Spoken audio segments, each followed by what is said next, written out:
Coolant চেম্বারটা change করবো, সেক্ষেত্রে আপনি কুলেন্ট চেম্বারটা চেঞ্জ করবেন, কোনো টেনশন নেই, ফিল্টার ইউজ করার কোনো প্রয়োজনই নাই। আর আমরা গাড়ি চালাই, কিন্তু গাড়ি যে মেনটেনেন্স করতে হয় এই বিষয়টা আমাদের অনেকের জানা আছে, আবার অনেকে জানা নাই। যাদের জানা নাই তাদের জন্য খুব দুঃখজনক, তাদেরকে জানতে হবে গাড়ি চালাইতে গেলে। কারণ গাড়ির যদি আপনি সকল বিষয়গুলো আপনার জানা না থাকে, একটা গাড়ির হচ্ছে কি কি জিনিসের কারণে আপনার আর্থিক ক্ষতি হতে পারে, সেই জিনিসটা আপনার জানা না থাকলে আপনার অর্থ নষ্ট হবে, আপনাদের গাড়ির সমস্যা হবে, আপনাদের ভোগান্তির মধ্যে পড়তে হবে। তো সব মিলে আপনাদেরকে কিছু না কিছু গাড়ি চালাতে গেলে আপনাদেরকে জানতে হবে। আর স্পিড অটো কেয়ার কিন্তু আপনাদেরকে এই জানানোর কাজটা সব সময় করে থাকে। তো আমরা একটা রেনল্ট ডাস্টার একটা গাড়ির সামনে আছি।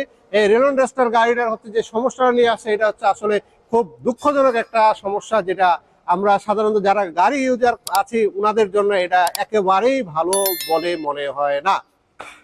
তো যেটা বলতেছিলাম, এই গাড়িটার আসলে এসির যে কুলেন্ট চেম্বারটা আছে, সেই কুলেন্ট চেম্বারটা একেবারেই নষ্ট হয়ে গেছে। তো নষ্ট হওয়ার পিছনে কুলেন্ট চেম্বারের কি কারণটা সেটা আপনাদেরকে অবশ্যই জেনে রাখতে হবে। এসিতে একটা হচ্ছে এসি ফিল্টার দেওয়া আছে, সেটা কেন দেয় এটা আপনাদেরকে সম্পূর্ণ আমরা যে জানানোর চেষ্টা করব। তো ভিডিওটা একেবারে ছোট হবে, কিন্তু আপনাদের একটু সময় নিয়েই দেখতে হবে। তো যাই হোক, আপনারা দেখতে পাচ্ছেন আমার হাতে একটা এসি ফিল্টার। এসি ফিল্টারের অবস্থা এরকম হয়, মনে হয় না যারা গাড়ি ইউজ করেন এরকম এসি ফিল্টার দিয়ে গাড়ি কেউ চালান। দেখতে পাচ্ছেন একেবারে কি পরিমাণের ময়লা হয়ে, এটার কালার তো চেঞ্জ হয়ে গেছে একটা, আর দ্বিতীয় হচ্ছে কোনো এখানে বাতাস পাস হওয়ার মতন কোনো সুযোগ নাই। তো এই এসি ফিল্টারটা দেওয়ার কারণ হচ্ছে আমাদের যে এখানে একটা কুলেন্ট চেম্বার আছে ড্যাশবোর্ডের ভিতরে, এরকম একটা কুলেন্ট চেম্বার সবার গাড়িতে আছে। এই কুলেন্ট চেম্বারটার এখানে আপনার এসি ফিল্টারটার কাজ হলো ময়লাটা যেন কোনোভাবেই এসির কুলেন্ট চেম্বারের মধ্যে এই ময়লাটা না যাইতে পারে। কিন্তু আমাদের কিছু নিজেদের ভুল হয়, আমরা যে ড্রাইভার দিয়ে গাড়ি চালাই সে ড্রাইভারের ভুল হয়, কিংবা আমার নিজেই মনে হয় যে এটা চেঞ্জ করার কি দরকার, এটা ফিল্টারই তো, ময়লা হলে কি সমস্যা। এরকম আমাদের এক একজনকার এক এক রকমের হচ্ছে সমস্যা আছে। যদি আপনারা এই ফিল্টারটা টাইম মতো না চেঞ্জ করেন তাহলে কিন্তু আপনাদের এরকম কুলিং চেম্বারটা যে আছে এই কুলিং চেম্বারটা কিন্তু নষ্ট হয়ে যাবে। একটা মার্কেটে ভালো দাম, এক এক গাড়ির এক এক দাম, 4,000 টাকা থেকে শুরু করে 50,000 টাকা পর্যন্ত এই চেম্বারের দাম আছে গাড়ি ভেদে। তো আপনাদের যদি মনে হয় যে এই ফিল্টারটা চেঞ্জ করার প্রয়োজন, চেঞ্জ করবেন। আর যদি মনে হয় যে না ফিল্টার চেঞ্জ করে কি করবো, আমার তো টাকা আছে, আমি একেবারে কুলেন্ট চেম্বারটা চেঞ্জ করবো, সেক্ষেত্রে আপনি কুলেন্ট চেম্বারটা চেঞ্জ করবেন, কোনো টেনশন নেই, ফিল্টার ইউজ করার কোনো প্রয়োজনই নাই। আর আপনি যদি মনে করেন না আমার কুলেন্ট চেম্বারটা অরিজিনাল আছে, এটা আমার চেঞ্জ করতে অনেক টাকা লাগে, আবার হচ্ছে এটা চেঞ্জ করতে একটা ভোগান্তির বিষয়, গাড়িটা ওয়ার্কশপে 2-3 দিন রাখতে হয়, কারণ ড্যাশবোর্ডের ভিতরে থাকে, এটা খুলতে 2-3 দিন সময় লাগে যায়। তো এরকম যদি আপনারা সমস্যা থেকে মুক্তি পেতে চান, যখনই আপনারা হচ্ছে ইঞ্জিন অয়েল চেঞ্জ করতে যাবেন তখন অবশ্যই এসি ফিল্টারটা যে আছে এসি ফিল্টারটা অবশ্যই চেঞ্জ করে নেবেন।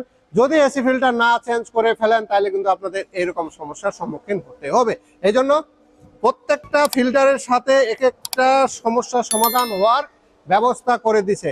আপনারা এয়ার ফিল্টার চেঞ্জ করবেন না, আপনার বাটারফ্লাই বাতাস ঠিক মতন পাবেন না, গাড়ির স্টার্ট বন্ধ হয়ে যাবে, ড্যাশবোর্ডে কোড দিয়ে দিবে।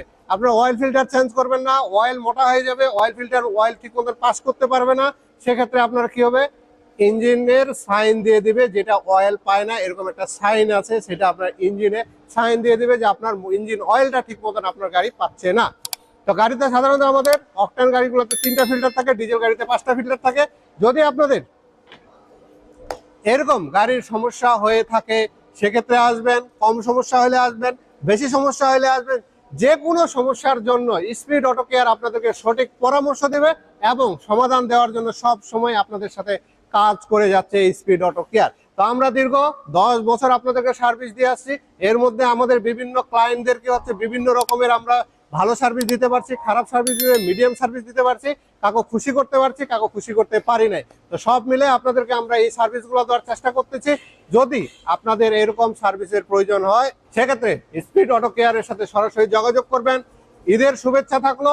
আমাদের আগামীকাল 5 তারিখ থেকে কুরবানি ঈদ উপলক্ষে আমাদের বন্ধ থাকবে, আবার আমরা আগামী 14 তারিখ থেকে আমাদের ওয়ার্কশপ পুরো দমে আপনাদেরকে সার্ভিস দেওয়া শুরু করব। যদি আপনাদের এরকম কাজ করার প্রয়োজন হয় অবশ্যই আমাদের কাছে ফোন কলের মাধ্যমে কিংবা সরাসরি যিনারা ঠিকানা জানেন চলে আসবেন। মনে কোনো কষ্ট রাখবেন না, কাজের মধ্যে ভুল হয়, ভুল থাকবেই মানুষের, যদি যেহেতু হাতে নাতে কাজ। আর পার্সের কোনো আমরা ওইভাবে কোনো চিন্তা ভাবনা করি না যে আপনার সাথে যে এস্টিমেট হয় এস্টিমেটের বাইরে আমরা কোনো পার্স দেওয়ার চেষ্টা করি না, যেটা এস্টিমেট অনুযায়ী পার্স দেওয়ার চেষ্টা করি। আমাদের ভুল ভ্রান্তিটাকে মাফ করে দিবেন। আর একটা বিষয় রাখে, আমাদের ঈদের যেতে 1 সপ্তাহ বন্ধ থাকবে, 1 সপ্তাহে আপনাদের যদি এমার্জেন্সি কোনো সমস্যার সম্মুখীন হয়ে থাকেন আমাদের সাথে যোগাযোগ করবেন। আমাদের একটা এমার্জেন্সি টিম আছে, আপনাদেরকে এই ঈদের সময় এমার্জেন্সি টিম আপনাদেরকে সাপোর্ট দিবে ইনশাল্লাহ। আর আমাদের ফোনগুলো খোলা আছে, আপনারা যে কোনো সময় রাস্তাঘাটে দূরে হোক যেভাবে হোক আপনারা ফোন দিবেন, রাত দিন 24 ঘন্টায় আপনাদের জন্য আমরা সেবা দিয়ে আসতেছি। আপনাদের যদি ফোন দেওয়ার প্রয়োজন হয়, আপনারা মনের মধ্যে কোনো কিছু না রেখে আমাদেরকে নিজের ভাই মনে করে আপনারা ফোনটা দিয়ে দিবেন। সবাইকে ঈদ মোবারক, আসসালামু আলাইকুম।